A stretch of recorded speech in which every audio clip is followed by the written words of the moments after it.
থেকে আমাদের দিয়েছেন। আমরা রেলের কথা যদি বলি, ত্রিপুরাতে ব্রডগেজ কোনদিন হবে আমরা ভাবতেও পারিনি। এখান থেকে এখন আমাদের আগরতলা হয়ে ধর্মনগর আগরতলা হয়ে সাফল পর্যন্ত পৌঁছে গেছে। 11টা এক্সপ্রেস ট্রেন সমস্ত প্রদেশে যাচ্ছে। আমাদের এখান থেকে রাজধানী এক্সপ্রেস যাচ্ছে, বিভিন্ন ট্রেন আমাদের এখান থেকে যাচ্ছে। আমাদের সমস্ত জায়গায় এখন এই যে যোগাযোগের ব্যবস্থা হয়েছে, আমি সব জায়গায় বলি রাস্তা মানুষকে রাস্তা দেখায়। প্রধানমন্ত্রী যে আমাদের এই রাস্তা তৈরি করে আমাদের রাস্তা দেখিয়েছে, কিভাবে মানুষের জন্য কাজ করতে হয় সেটা দেখিয়েছে। এতদিন ধরে আমরা করলাম এই কুম্ভে আসছে, আমরা অনেক দেখেছি যে জনজাতিদের জন্য, কিন্তু আমাদের প্রধানমন্ত্রীজি এখানে এয়ারপোর্ট, যে এয়ারপোর্ট কোন সময় সিঙ্গারমিল নামে পরিচিত ছিল, এবং সেই সিঙ্গারমিলকে বানিয়েছে আমাদের যে মহারাজা বীর বিক্রম কিশোর মানিক্য বাহাদুর। ওনাকে সম্মান জানানোর জন্য প্রধানমন্ত্রী নিজে এসে সেই বীর বিক্রম কিশোর মানিক্য বাহাদুর এয়ারপোর্ট বানিয়েছেন। বন্ধুগণ, আপনারা দেখেছেন সেই এয়ারপোর্ট কত সুদৃশ্য, কত সুন্দর। সারা নর্থ ইস্টার্ন জোনের মধ্যে এটা বেশ। এখানকার বন্ধুগণ অনেকে বলেন যে আমাদের ত্রিপুরার মধ্যে যে নর্থ ইস্টের যে এখন এয়ারপোর্ট আছে, আগামী দিন আন্তর্জাতিক এয়ারপোর্ট হিসাবে ঘোষিত হবে। প্রথম যে ফ্লাইট এখান থেকে যাবে, খালি সময়ের অপেক্ষা, সেটা বাংলাদেশে যাবে, পরবর্তী সময়ে অন্যান্য যেসব কান্ট্রি আছে নিয়ার বাই সেখানেও যাবে। বন্ধুগণ, আপনার এখানে মৈত্রী সেতু এখন তৈরি আছে, খালি যদি এটা ওপেনিং হয়ে যায় সাউথ ইস্ট এশিয়ার প্রবেশদ্বার হবে। আমাদের এখানে সমস্ত কৃষকদের জন্য বলুন, স্বাস্থ্যের কথাই বলুন, খেলাধুলার বিষয় বলুন, সব দিকেই উন্নয়নই উন্নয়ন। আগামী দিন আপনারা এই 16 তারিখ আমাদের মিলন দিকে ভোট দিয়ে জয়যুক্ত করবেন, এবং যার জন্য আপনারা অপেক্ষা করছেন আমাদের আদরণীয় রাজনাথ সিংজির ভাষণ শোনার জন্য, উনি আপনাদের উদ্দেশ্যে ওনার ভাষণ বক্তব্য রাখবেন। সবাইকে অসংখ্য ধন্যবাদ। বন্দে মাতরম, ভারত মাতা কি জয়।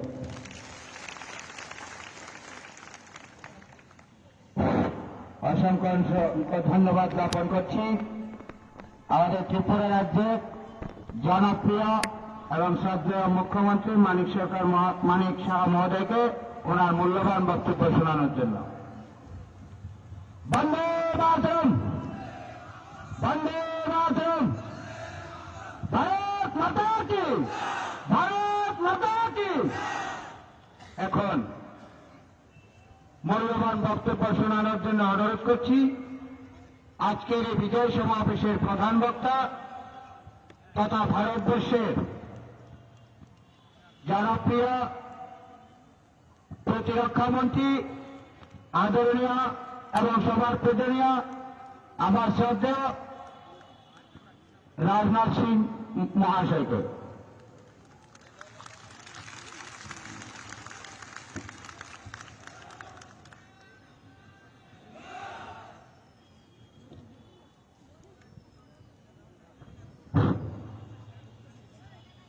त्रिपुरा के मुख्यमंत्री, त्रिपुरार माननीय मुख्यमंत्री, नहीं हर चीज कर रहे हैं, जब मैं कहूंगा तब।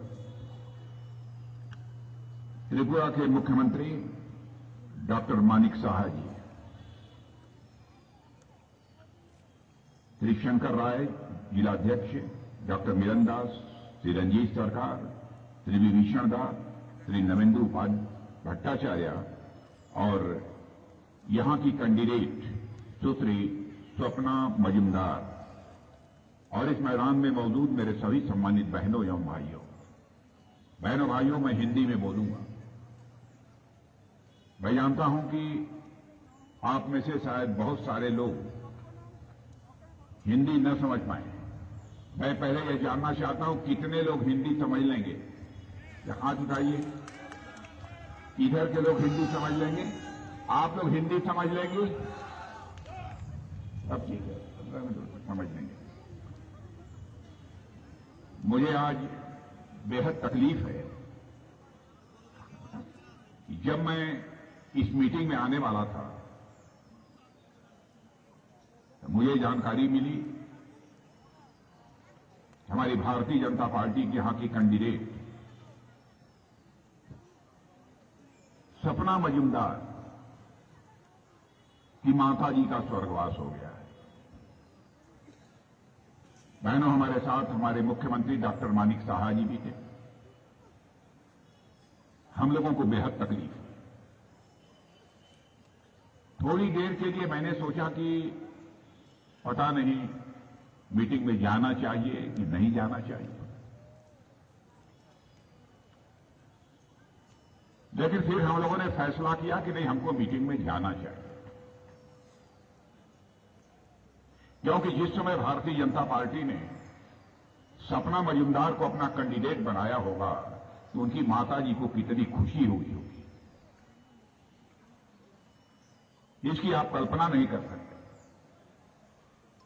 मनुष्य की जिंदगी में माता का कितना बड़ा स्थान होता है।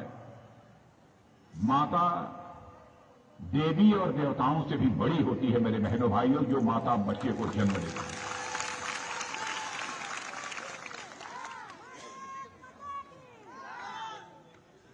किसी भी मां को बेटे और बेटी की क्या अहमियत होती है हमको बतलाने की कोई जरूरत नहीं है। सोने से भी मूल्यवान वो बेटा और बेटी होता है किसी भी मां के लिए। मां अपनी जिंदगी दे सकती है, लेकिन अपने जिंदा रहते वो कभी भी अपनी बेटे और बेटे की जिंदगी जाते हुए नहीं देखना चाहिए। मां पूजनीय होती है।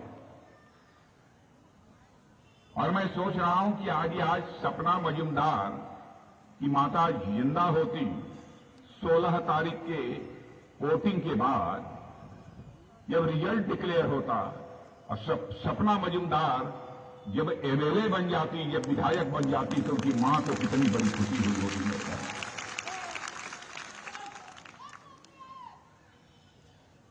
अब वह मां किसी की भी मां, वो सबकी मां होती है, बहन होती है। उनके न रहने से हम लोगों को बेहद तकलीफ हुई है। मैं सपना मजूमदार को पहले नहीं जानता था, लेकिन यह सुनते ही हमारे आंखों में आंसू आ गए। और हमारे डॉक्टर मानिक साहा जी ने बतलाया कि नई जानकारी मिली है कि सपना मजूमदार स्वयं मीटिंग में आएंगी, क्योंकि उनकी माता की यह मुराद थी, उनकी माता यह चाहती थी कि हमारी बेटी चुनाव जीते।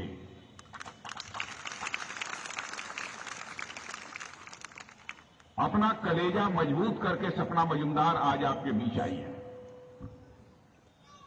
मैं ऐसी बहादुर महिला सपना मजूमदार को मैं अपनी तरफ से बधाई देता हूं। सपना मजूमदार का मैं अभिनंदन करता हूं कि कितनी बहादुर माता की बहादुर बेटी। और बहनों भाइयों, आप बांग्लादेश के बॉर्डर पर रहते हैं। मैं डॉक्टर मिलन दास से पूछ रहा था कि यह बताओ, बांग्लादेश का बॉर्डर इतना नजदीक है, यहां के लोगों को क्या परेशानी होती है? तो उन्होंने मुझे यह बताया कि साहब, जब अटल बिहारी वाजपेयी जी की गवर्नमेंट यहां पर थी, तब यहां फेंसिंग हो गई है, इसलिए बांग्लादेशी यदि कोई यहां आना चाहता है तो आ नहीं पाता। कांग्रेस की गवर्नमेंट थी तब यह फेंसिंग नहीं हुई थी। कांग्रेस सीपीएम की गवर्नमेंट थी तब यह फेंसिंग नहीं हुई थी। यह फेंसिंग भी तभी हुई जब भारतीय जनता पार्टी की गवर्नमेंट सेंटर में बनी है मेरे बहनों भाई।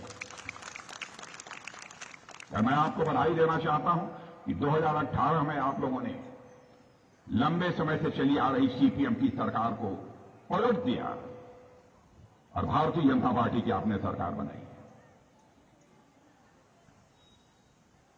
उस समय हम लोगों ने नारा दिया था, चलो पलटाई। आज हम नारा देना चाहते हैं, चलो सुशासन को मजबूत बनाई।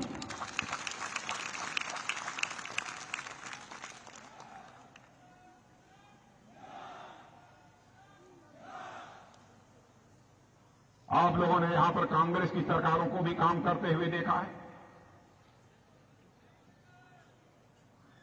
सीपीएम की सरकार को भी काम करते हुए आपने देखा है।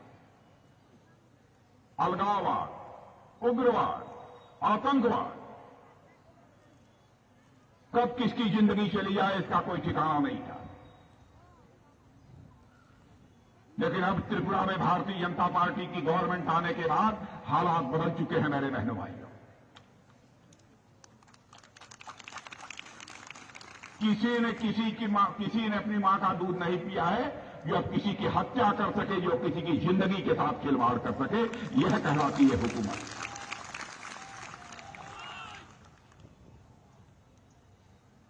यदि अब किसी को कोई परेशान करने की कोशिश करेगा तो उसका स्थान, उसका घर नहीं होगा, सरकार की जेल होगी।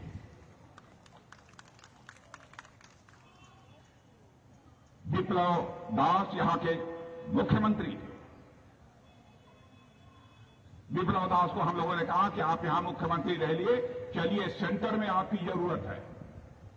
हमारी ऑल इंडिया पार्टी है, सीपीएम की तरह केवल एक छोटी मोटी स्टेट की पार्टी नहीं है।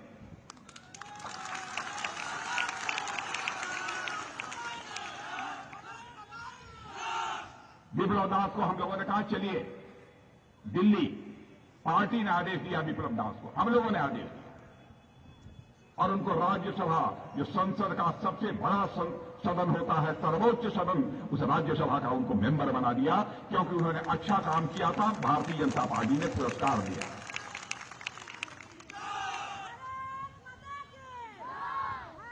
फिर हम लोग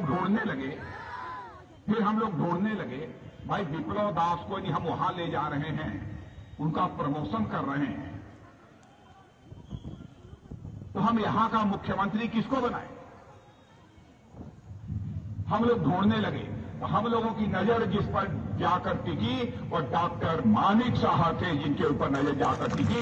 और हम लोगों ने कहा, सोचा, एक बहुत ही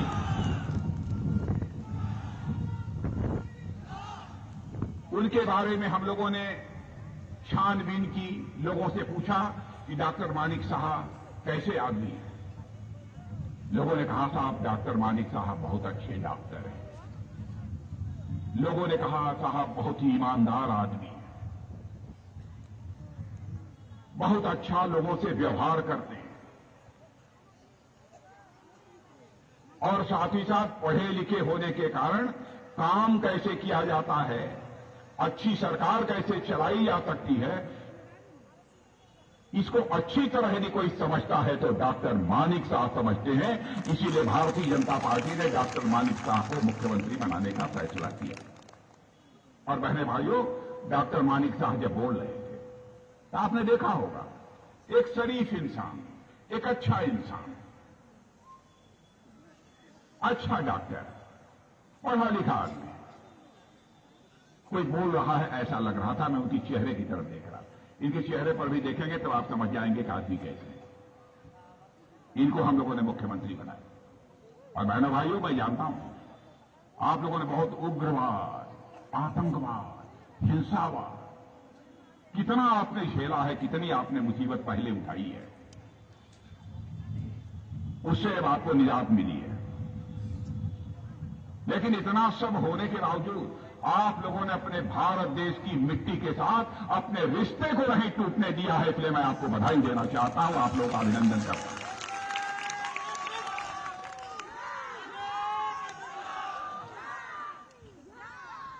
मैं लगभग 20 वर्षों से त्रिपुरा लगातार आ रहा हूं।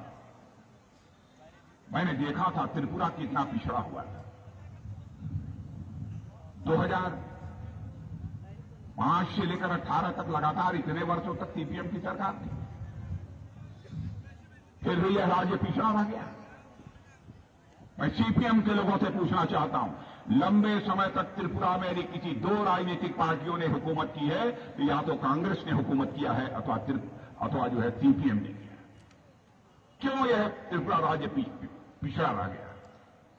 भारतीय जनता पार्टी की सरकार के 2018 में आने के बाद तब जाकर त्रिपुरा राज्य का विकास हुआ है। अब त्रिपुरा राज्य पहले से बदला हुआ राज्य दिखाई दे रहा है। और मेरे भाइयों, हमारी बात सच हो तो ताली बजाइएगा, नहीं तो मत बजाइएगा।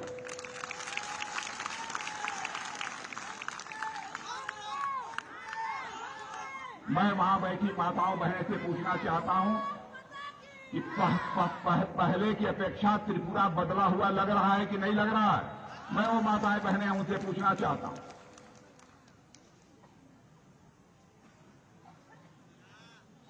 मेरे भाइयों, यहां सड़कें नहीं थी, सड़कें थी तो टूटी फूटी थी। सड़कों की हालत ऐसी थी इस सड़क में गड्ढे हैं कि गड्ढे में सड़क है, पता ही नहीं चलता। अब हालात बदल रहे हैं। मैं यह नहीं कहता कि सब कुछ बिल्कुल ठीक हो गया है। अभी तो आपने हमको 5 साल का समय दिया है बहनों भाइयों, 5 साल का समय और दे दो तो त्रिपुरा को हम नंबर 1 का राज्य बनाकर दिखा दें।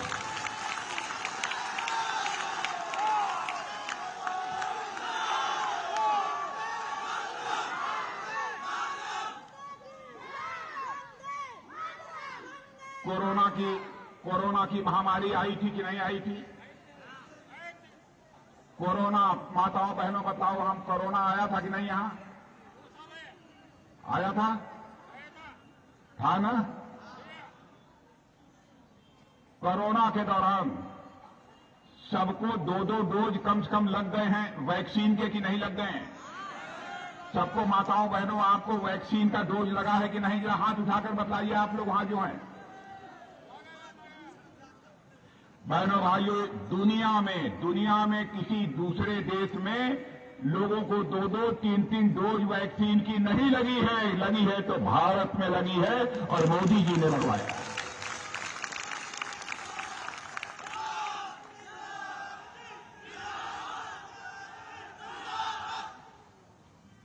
और आज सारी दुनिया तारीफ कर रही है, प्रशंसा कर रही है भारत की। भारत के प्रधानमंत्री मोदी जी की तारीफ कर रही है। क्या कमाल कर दिया मोदी जी ने। कोरोना पर जिस तरीके से नियंत्रण पाने में कामयाबी हासिल की है, उसकी सारी दुनिया प्रशंसा कर रही है। सब तो सब विश्व स्वास्थ्य संगठन, वर्ल्ड हेल्थ ऑर्गेनाइजेशन ने भी इसकी प्रशंसा की है। वर्ल्ड बैंक, जिसे विश्व बैंक कहते हैं, उस विश्व बैंक ने भी इसकी प्रशंसा की है। सरकार कैसे चलाई जाती है, यह करके हम लोगों ने, बहनों भाइयों, हम लोगों ने दिखाया है। और उस दौरान मुफ्त में हर घर में हर व्यक्ति को 5-5 किलो का राशन मिला है कि नहीं? मैं आपसे पूछना चाहता हूं, राशन मिला है कि नहीं आप लोगों को? इधर माताओं बहनों, आपको मिला है राशन कि नहीं? कोरोना के दौरान मुफ्त का राशन हर घर में मिला है ना? मिला है, इधर मिला है कि नहीं मिला है? और आज भी राशन मिल रहा है। कोरोना समाप्त हो गया, फिर भी राशन मिल रहा है। बहनों भाइयों, दुनिया के किसी देश में किसी प्रधानमंत्री ने इस तरीके से राशन मुफ्त में नहीं दिया है जैसा कि हमारे प्रधानमंत्री मोदी जी ने।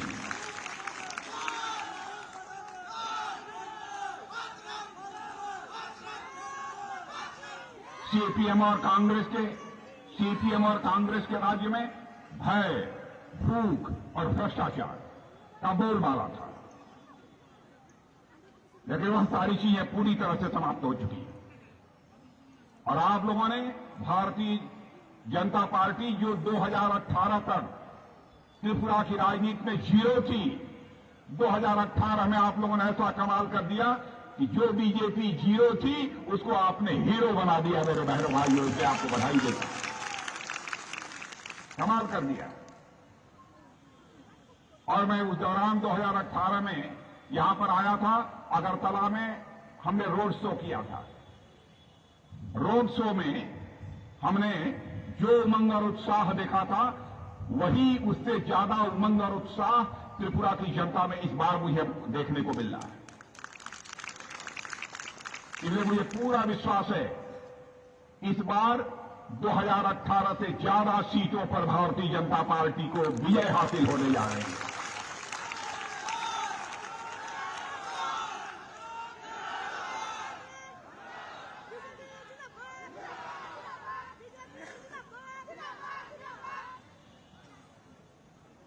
और बहनों भाइयों, आपसे मैं पूछना चाहता हूं कि पहली बार मुफ्त का गैस सिलेंडर, कभी कल्पना नहीं लोगों ने किया होगा कि गैस सिलेंडर इस तरीके से इतना मुफ्त में लोगों को मुहैया होगा।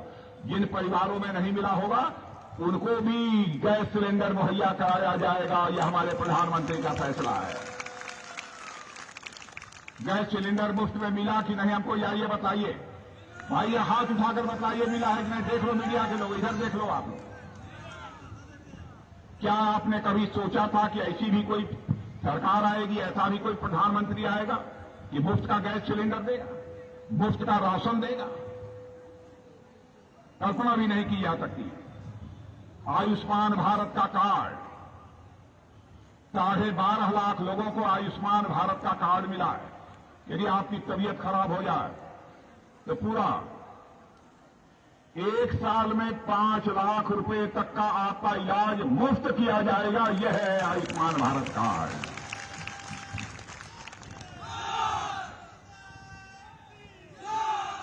और बहुत सारे लोग छूट गए हैं। मैं बताना चाहता हूं, जो छूट गए हैं, हमारे बीजेपी के कार्यकर्ता उन तक जाएं, पता लगाएं, और जिनको मिलना चाहिए यदि उनको नहीं मिला है तो मैं विश्वास दिलाता हूं उनको भी आयुष्मान कार्ड मिलकर रहेगा। मेरे बहनों भाई, हमारे प्रधानमंत्री का संकल्प है कि जिनके पास आवास नहीं है, सिर ढकने के लिए पक्का छत नहीं है, पक्का मकान जिसके पास नहीं है, उसको पक्का मकान मिलेगा। मैं दावे के साथ कहता हूं, यहां पर भी लोगों को पक्का मकान मिला होगा। मिला है कि नहीं मिला है पक्का मकान? आज जिनको नहीं मिला है, 2024 तक ऐसे लोग जिनके पास कच्चा मकान है और पक्का मकान नहीं मिला है, उनको पक्का मकान मिलकर रहेगा। मैं आपको पूरा विश्वास दिलाता हूं। यहां पर अनानास पैदा होता है कि नहीं? अनानास पैदा होता है कि नहीं? होता है। पहले अनानास सड़ जाता था, अनानास की कीमत नहीं मिलती थी।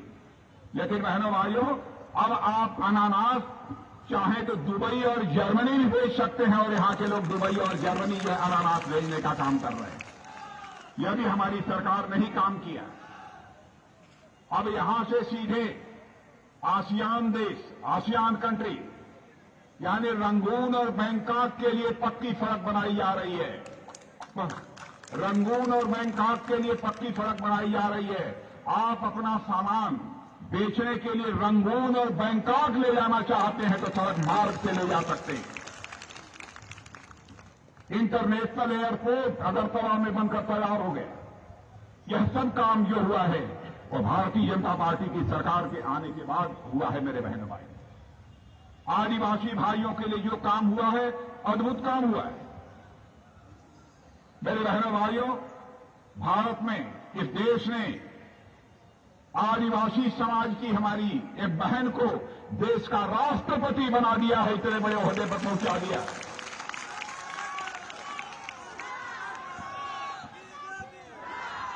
और ये कांग्रेस और सीपीएम के लोगों ने उसका विरोध किया था। आदिवासी समाज का भी कल्याण यदि कोई कर सकती है तो केवल भारतीय जनता पार्टी कर सकती है। एकलव्य मिशन के अंतर्गत कई कार्यक्रम चलाए जा रहे हैं, और मैं आपको जानकारी देना चाहता हूं मेरे बहनों भाइयों, कैसे पहले यहां पर आदिवासियों के कल्याण के लिए केवल 18,000 रुपये, ट्राइबल वेलफेयर के लिए 18,000, 31,000 करोड़ का 2014 तक जो बजट होता था, उसको बढ़ाकर हम लोगों ने 88,000 कर दिया है।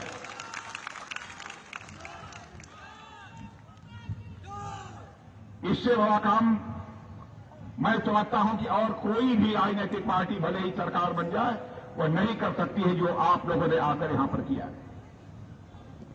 मैं कितनी चीजों की यहां पर चर्चा करूं। हालत अब सीपीएम और कांग्रेस की ऐसी हो गई है, सुमुई या सरिंदा जानते हैं किसको कहते हैं? सुमुई जानते हैं?